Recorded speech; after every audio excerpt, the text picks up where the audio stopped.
Everybody, and welcome back to another Interceptor Researches with the series Religion in Final Fantasy, this time focusing on Final Fantasy II.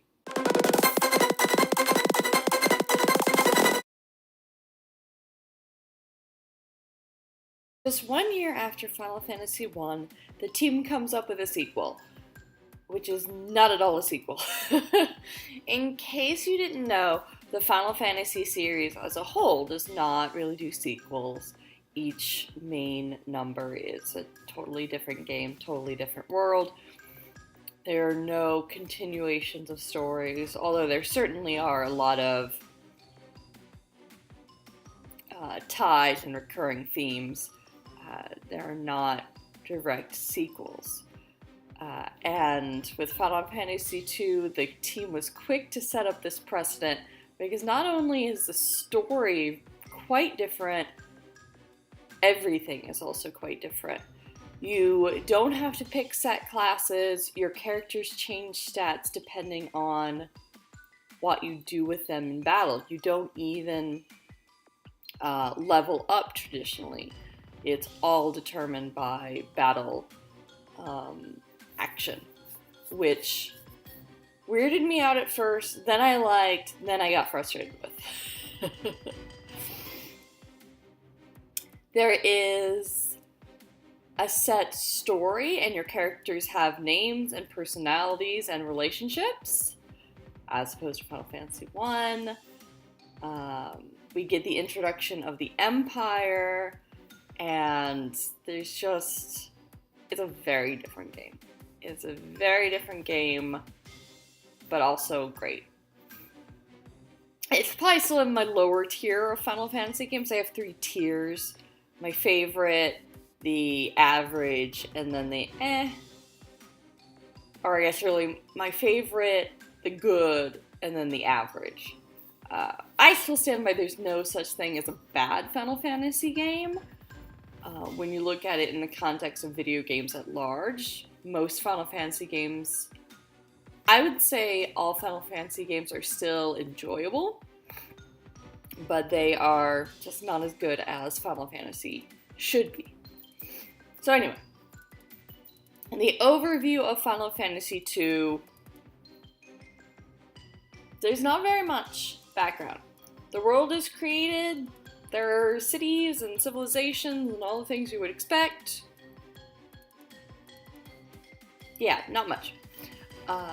You do learn that a few centuries ago, a similar event happened that happens in the game, and that is Pandemonium, the palace of the King of Hell, arose, and they had to use the Ultima weapon to defeat it, and they lock up the Ultima weapon in a tower so nobody else can use it because it's scary. Now we get tossed into the middle of a war right from the beginning. Do not go to Finn. You will die. You are just these refugees from this city. You're saved by the rebellion, and you decide to help out. And you learn over the course of this war that the Emperor has essentially sold his soul to the devil to summon creatures from hell to take over the world. And then it gets worse, because after you defeat the Emperor, he becomes Satan and brings up the Palace of Demons to bring about hell on Earth. This game is really scary. Like, this was not a pleasant experience plot-wise. Like, what is going on? Oh, wow. Okay. The novel does indicate that Satan was the previous Lord of Hell, and now the Emperor is a Lord of Hell. Or maybe Satan, like, possessed the Emperor. Or maybe they, like, it's weird. And the game does not explain it all. So we're not going to focus too much on the specifics of how this worked, because we're focusing on the game. Whereas I found Zoroastrian overtones in Final Fantasy I as you can tell from the recap, there are more Christian elements in this game, especially of the Faust or Miltonian variety. So Faust, somebody sells his soul to the devil to get what he wants, and then Milton was the one who created pandemonium, which is from the Greek all the demons, so it's the city, pan being all and daimon being demon. Although in the original Greek, daimon didn't have that sense, but it developed as Christianity developed, and daimons were seen as opposed to angels and saints and whatnot. Alright, so pandemonium is Milton. Being able to become Satan, kind of reminiscent of the fall of Lucifer, and then Lucifer, of course, dragging down lots of other people with him. The heroes need to get the sword Excalibur to defeat the Emperor, and Excalibur, of course, is famous from Arthurian legend, being the sword that made King Arthur king, and Arthur, of course, becoming a really big Christian allegory and a Christian myth, particularly with like Sir Gawain and the Green Knight, but still seen that in Arthurian legend that he is chosen by God to become king of England. So Excalibur has lots of Christian elements as well.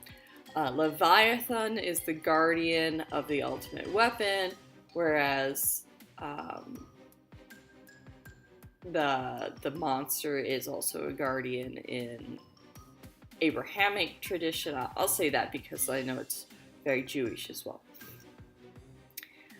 Moving slightly out of the Christian, but still in that general tradition, one of the towns is even named Deist or Deist, which is a person who believes in deism or deism, which, if you're not familiar with it, I'm just familiar with it really as one of the central religious thoughts for the founding fathers of America. It's kind of a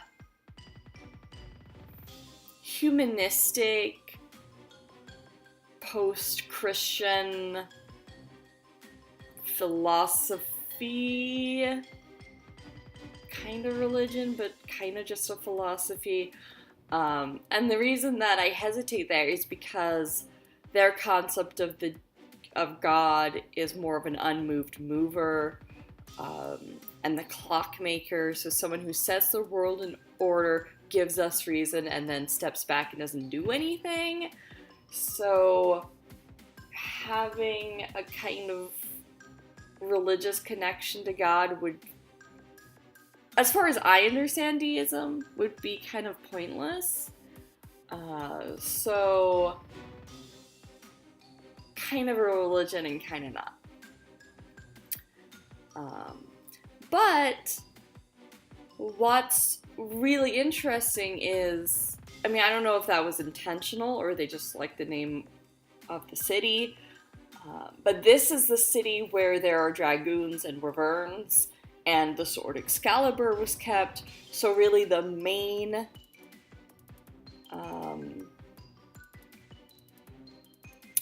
threat to the Emperor and to the creatures of hell that are arising. So the people with Excalibur who believe there is a god are the main threat to the creatures of hell. Maybe there's something there. Maybe not. I don't know. I'd have to interview the Japanese creators, and they would probably say, no, there's nothing there. And then I'd feel dumb. Anyway, and then moving further outside of Christian influences, the team does have to go into hell,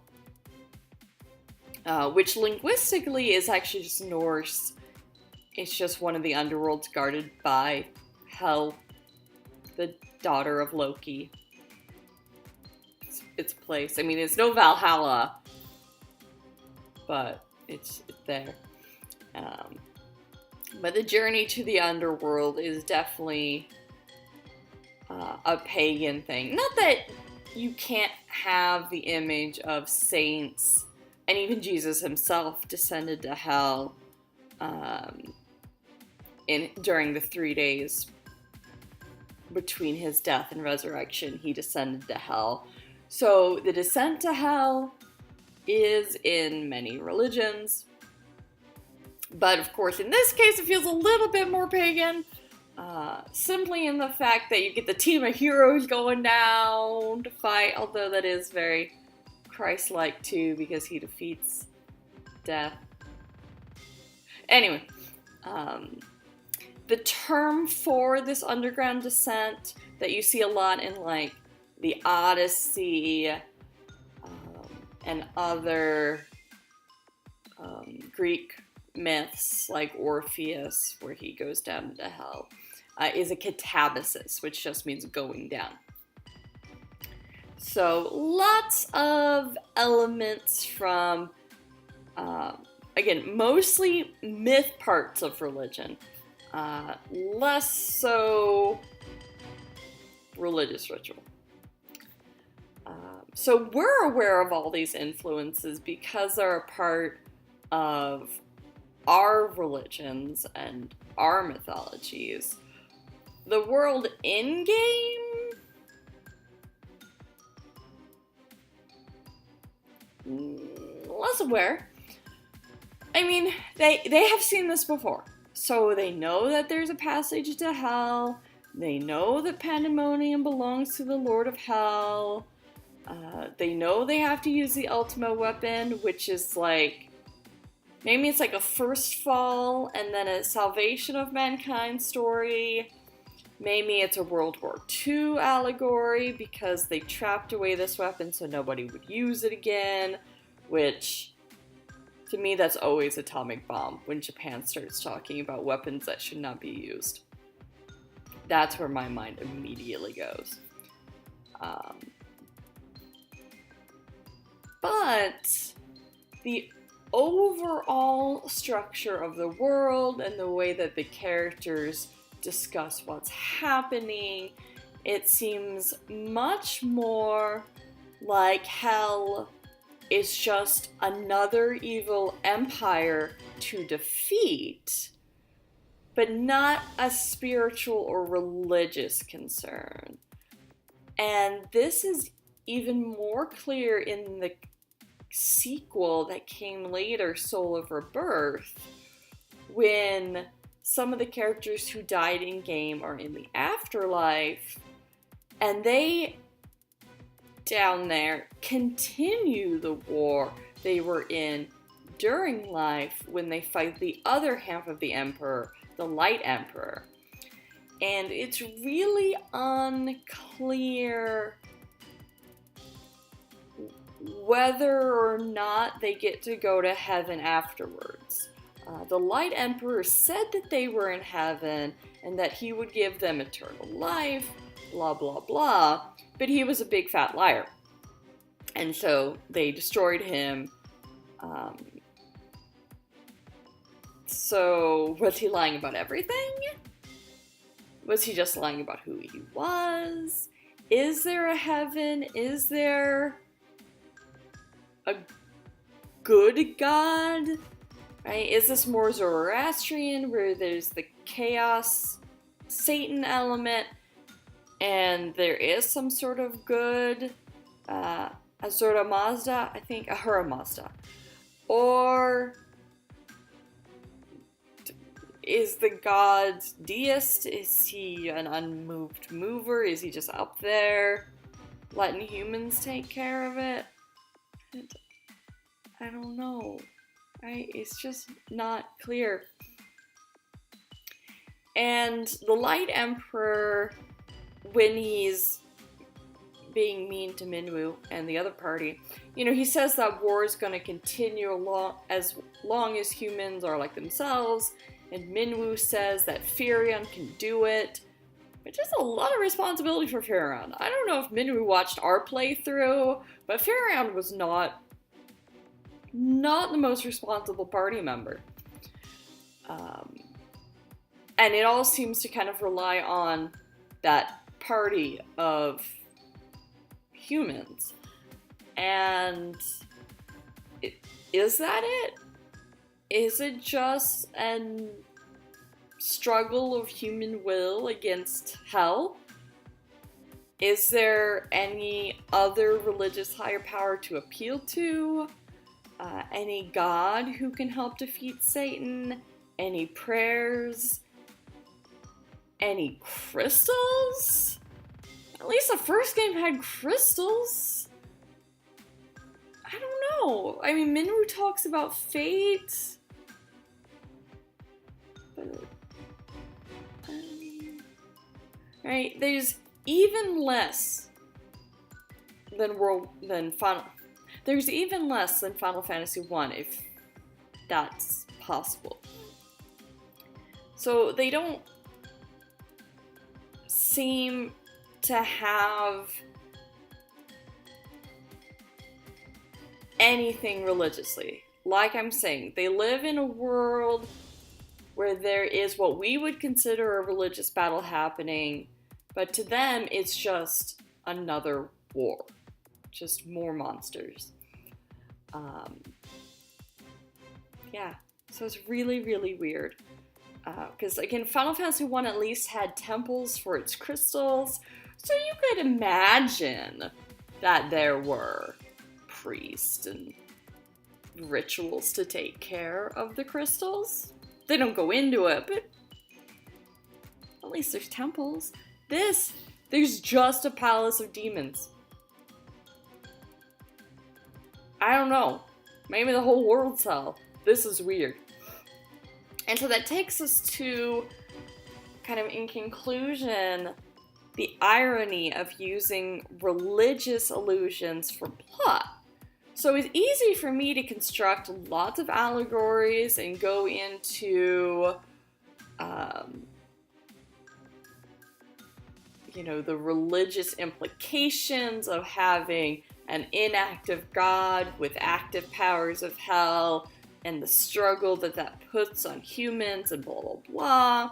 And we can pull out lots of interesting religious lessons, and I would love to write a book or an article about the Christian ethos of Final Fantasy II after doing this video. I think there's a really interesting set of lessons for players. But, in-game, no sense of what they practice and believe. I mean, Satan exists, and Satan's bad. Hell is bad. We got that. That's about it. We don't know what's good. And you can't have a bad without a good. You can't. So, there's a little bit lacking when it comes to the religious structure in this game. So, next week, maybe we'll find something more. We'll hear about Final Fantasy III, which is closer in gameplay and features to Final Fantasy I. So maybe we'll get a little bit more structure. Until next time, please like, comment, subscribe, and share this video. Interceptor out.